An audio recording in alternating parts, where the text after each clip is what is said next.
हैं कुछ ऐसे लोग पार्टी में जो बकवास करते हैं, चाहे वो साध्वी हैं, चाहे वो और कोई ना योगी हैं, उनको अंदर कर देना चाहिए, उनको डांटना चाहिए। कि अनुपम खेर ने साबित कर दिया है कि वो रियल लाइफ में ही नहीं रियल लाइफ में भी खलनायक है। कि अनुपम खेर ने साबित कर दिया है कि वो रियल लाइफ में ही नहीं रियल लाइफ में भी खलनायक है। द लाइव टीवी, सच सबसे आगे। दोस्तों, द कश्मीर फाइल्स जैसे ही रिलीज हुई, आपने देखी कि किस तरीके से इस देश का माहौल बदल रहा था। प्रधानमंत्री नरेंद्र मोदी इसे प्रमोट कर रहे हैं। उत्तर प्रदेश में टैक्स फ्री हो गई ये फिल्म, तो मुख्यमंत्री योगी आदित्यनाथ कसीदे कर रहे थे इस फिल्म को लेकर, क्योंकि उनका एजेंडा पूरा हो रहा था। तो वहीं दूसरी तरफ आपने देखा होगा कि खुद अनुपम खेर ने जब मुख्यमंत्री योगी आदित्यनाथ से मुलाकात की, उसके बाद उनके लिए कसीदे गढ़ रहे थे। लेकिन इन सब के बीच एक 6 साल पुरानी वीडियो वायरल हो रही है, जिसमें मुख्यमंत्री योगी आदित्यनाथ के खिलाफ अनुपम खेर बोल रहे हैं। तो वहीं दूसरी तरफ योगी आदित्यनाथ ने भी अनुपम खेर को खलनायक बता दिया था, जिसके बाद अब जमकर फजीयत हो रही है। पूछा जा रहा है कि 6 साल के अंदर कैसे आदमी अपना चरित्र बदल लेता है, अपना रंग बदल लेता है। नमस्कार, मैं हूं प्रज्वल गौतम और आप देख रहे हैं द लाइव टीवी।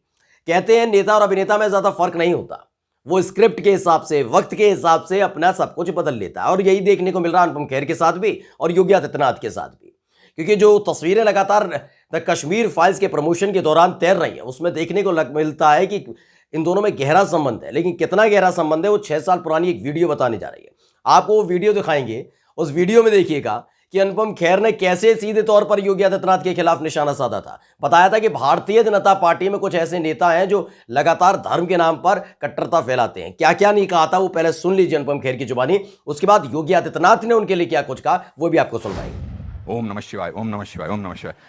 उनको अंदर कर देना चाहिए जिन्होंने इस तरह की बदतमीजी की है।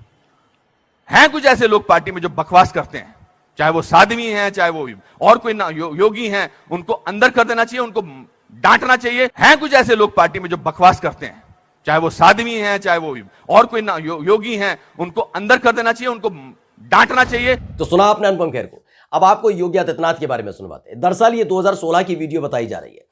उस दौरान आपको याद ही होगा कि माहौल बनाया जा रहा था उत्तर प्रदेश चुनावों को लेकर। उत्तर प्रदेश चुनावों को लेकर पूरा माहौल बनाया जा रहा था। मुजफ्फरनगर दंगों का जिक्र हो रहा था, पलायन का जिक्र हो रहा था, हिंदू मुसलमान का जिक्र हो रहा था। इससे परेशान हो चुके थे अनुपम खेर, परेशान हो चुके थे, क्योंकि वो बॉलीवुड के एक सक्रिय कलाकार भी हैं। ऐसे में उनको फेस करना पड़ता उन तमाम कलाकारों को भी जो उनके साथ काम करते हैं और दूसरे समुदाय यानी कि वे मुसलमान समुदाय से आते हैं। लेकिन इन 6 सालों के अंदर कैसा उनका चित्त यानी कि उनका मन कैसे बदल चुका है, कैसे अभिनेता स्क्रिप्ट के हिसाब से बदल जाता है, वो आज आपको दिखाने जा रहा है। दरअसल जब 2016 में ये बयान दिया था योगी आदित्यनाथ के खिलाफ कि साध्वी हों, योगी हों, ये सब ऐसी पार्टी, ये लोग वो हैं जिनके बारे में सोचना चाहिए पार्टी को भी, किस तरह की राजनीति करते हैं। जैसे ये बयान निकलकर सामने आया था, उस दौरान सांसद हुआ करते थे योगी आदित्यनाथ। 2016 का जिक्र कर रहे हैं, 2017 में सरकार बनी थी और मुख्यमंत्री बने, तो उससे पहले सांसद हुआ करते। संसद के गलियारे में यही सवाल पूछ लिया था अनुपम खेर आपके बारे में ऐसा कह रहे हैं। साफ तौर पर योगी कहा था, साफ तौर पर साध्वी करके जिक्र किया था।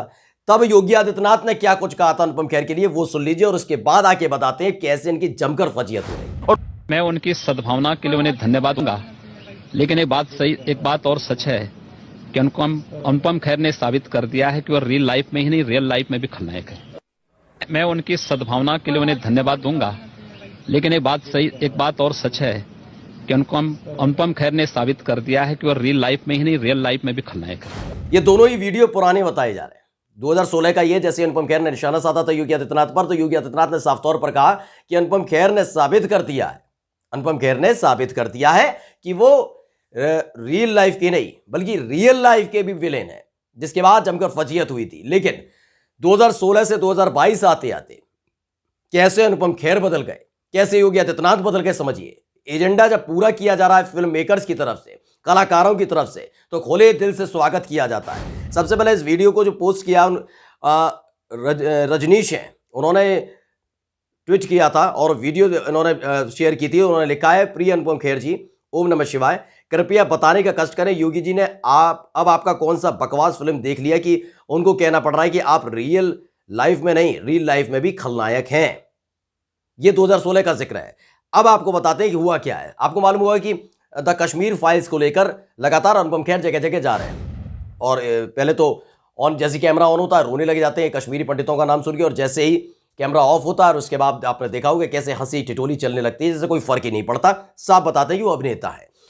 इन सब के बीच पहुंचे थे अनुपम खेर लखनऊ, और लखनऊ पहुंचने के बाद उन्होंने बाकायदा इस फिल्म को प्रमोट किया था और टैक्स फ्री भी उत्तर प्रदेश में कर दी गई है, जिसका ये धन्यवाद और बधाई देने गए थे मुख्यमंत्री योगी आदित्यनाथ को। अलग अलग तस्वीरें इन्होंने पोस्ट की थी। सोचिए 2016 में जब एक दूसरे के खिलाफ बयानबाजी चल रही थी, एक दूसरे पर निशाना साधा जा रहा था, एक आदमी बता रहा है योगी जैसे लोग भी हैं जो पार्टी की छवि खराब कर रहे हैं, तो दूसरी तरफ रील और रियल लाइफ दोनों में विलेन बता दिया था योगी आदित्यनाथ ने अनुपम खेर को। अब 6 साल बाद कैसे हालात हैं? 6 साल बाद अनुपम खेर अपने ट्विटर पर लिखते हैं, लखनऊ में मुख्यमंत्री आदरणीय योगी आदित्यनाथ जी से उनके निवास स्थान पर मुलाकात हुई। द कश्मीर फाइल्स टीम ने उन्हें प्रदेश में हमारी फिल्म को टैक्स फ्री करने के लिए धन्यवाद दिया है। उन्होंने फिल्म के सच्चे प्रदर्शन की सराहना की। धन्यवाद, जय हो। आप सोचिए, ये वही अनुपम खेर है जो बता रहे थे योगी आदित्यनाथ को कि पार्टी के लिए हानिकारक हुआ करते हैं। लेकिन ऐसा नहीं है कि केवल अभिनेता बदलता है दोस्तों, इस देश के अंदर नेता भी बदलता है। और भारतीय जनता पार्टी का नेता हो तो कैसे उसका एजेंडा पूरा करने वाली टीम का वो सराहने और बधाई, सम्मान सब कुछ किया जाता है। क्योंकि मुख्यमंत्री योगी आदित्यनाथ ने भी ट्वीट किया। उन्होंने लिखा कि फिल्म द कश्मीर फाइल्स मजहबी कट्टरता और आतंकवाद की अमानवीय विभीषिका को निर्भीकता के साथ प्रकट करती है। निसंदेह ये चलचित्र समाज व देश को जागरूक करने का काम करेगा। ऐसी विचारोत्तेजक फिल्म निर्माण के लिए पूरी टीम को बधाई देता हूं। इसमें अनुपम खेर को भी किया गया और विवेक अग्निहोत्री को टैग किया गया है। इसमें फिल्म के नीचे जो फोटो अपलोड किया है, खुद मुख्यमंत्री खड़े हैं, उनके ठीक बगल में अनुपम खेर खड़े हैं। वही अनुपम खेर जो योगी आदित्यनाथ को अनुपयोगी बता रहे थे साध्वी और ओम नमः शिवाय जाप करने लगते हैं एकदम, और बताते हैं कि मैं भी ओम नमः शिवाय का जाप करता हूं। लेकिन ये लोग किस तरह से खतरनाक है पार्टी के लिए। और वहीं दूसरी तरफ वही योगी आदित्यनाथ उनके बराबर में खड़े हैं जो इन्हें विलेन बता रहे थे। अब सोचिए, विलेन से अनुपम खेर अचानक से हीरो बन जाते हैं। हीरो क्यों बन जाते हैं ये सभी जानते हैं।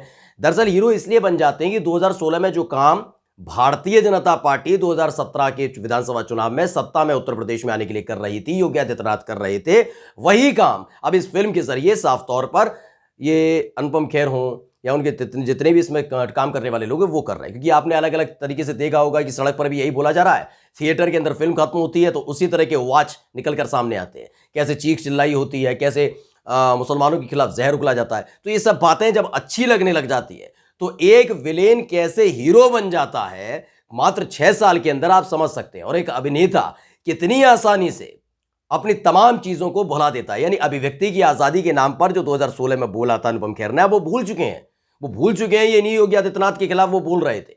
और ये वही अनुपम खेर है जिनके खिलाफ योगी आदित्यनाथ विलेन का जिक्र कर रहे थे। अब ये हीरो बन गए क्योंकि इनका जो एजेंडा चल रहा था उस एजेंडे को पूरा करने का काम द कश्मीर फाइल्स कर रही है, खुलेआम कर रही है, अनुपम खेर कर रहे हैं। अब भारतीय जनता पार्टी के नेताओं की इनको जरूरत नहीं है। इनके पास द कश्मीर फाइल्स के नाम से विवेक अग्निहोत्री और अनुपम खेर जैसे लोग हैं जो अलग अलग मीडिया संस्थानों में जा रहे हैं, वहां जाकर कश्मीरी पंडितों के नाम पर माहौल बनाने की कोशिश कर रहे हैं भाजपा के लिए। इसलिए कह रहे हैं क्योंकि इस फिल्म के जरिए दर्शाने की कोशिश लगातार की जा रही है कि कैसे न केवल मुस्लिम समुदाय ने बल्कि कांग्रेस पार्टी ने देश का बेड़ा गर्क कर दिया है। लेकिन हकीकत क्या है वो कश्मीरी पंडित भी बता चुके हैं कि दोनों ही जगह से झूठ बोला जा रहा है। ना तो पहली बात तो ये कि जब कश्मीरी पंडितों का पलायन हुआ था उस दौरान कांग्रेस की सरकार नहीं, वीपी सिंह की सरकार थी और भारतीय जनता पार्टी बाहर से सपोर्ट कर रही थी। पलायन जब हो रहा था उस दौरान भी वीपी सिंह की सरकार से भारतीय जनता पार्टी के नेताओं ने समर्थन वापस नहीं लिया था। यानी झूठ बोला जा रहा है। और दूसरा ये कश्मीरी पंडित खुलेआम कहते हैं कि जो बोला जा रहा है ये भी झूठ है क्योंकि बाहर से जो लोग आए थे उन्होंने ये सब किया था।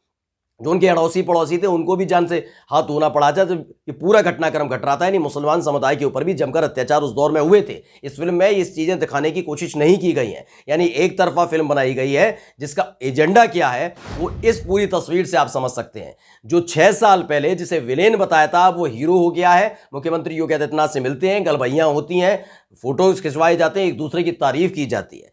तो ये बताने के लिए काफी है कि आप अगर भाजपा के एजेंडे पे काम करते हैं तो वॉशिंग मशीन की तरह काम करती है भाजपा। आप धुल जाएंगे, आप विलेन से हीरो हो जाएंगे, सुपरस्टार हो जाएंगे। और अब वही काम करने की कोशिश की जा रही है अनुपम खेर के लिए, और अनुपम खेर करना है मुख्यमंत्री योगी आदित्यनाथ के लिए। लेकिन पूछा जाने लगा है सवाल कि 6 साल के अंदर इतना बड़ा बदलाव आखिर कैसे हो गया। नमस्कार। द लाइव टीवी, सच सबसे आगे।